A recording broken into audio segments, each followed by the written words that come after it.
Я делал мини-холодильник из вот таких вот термошейника. Вот такого вот. Вот.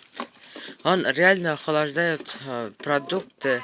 Это обычный электронный чайник. Я делал его холодный, по холодному.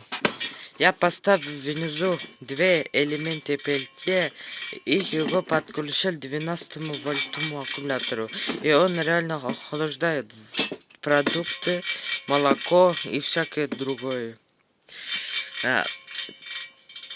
И даже вода немножко заморозила, как в зиме. Теперь он сидит в гараже. У меня есть такой новый. Я делал тоже самодельный, но это уже рабочий. Это тоже рабочий, но это маленький. Мы возьмем это в поход. Это поход. Машина. Поход. Машина.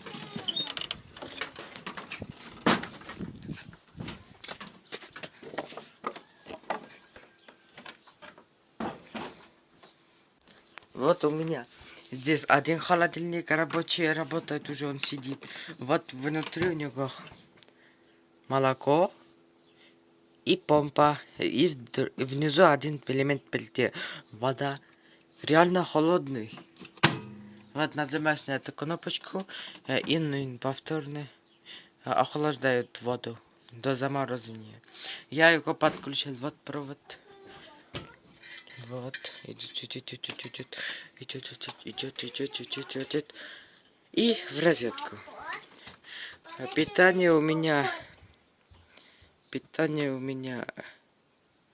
Поход.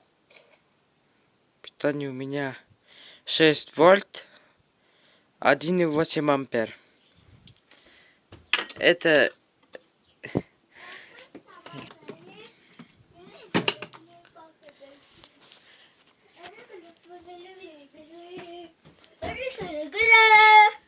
посмотрите канал Ильнар Кушин, и вы найдете там все много интересное. И до новых встреч.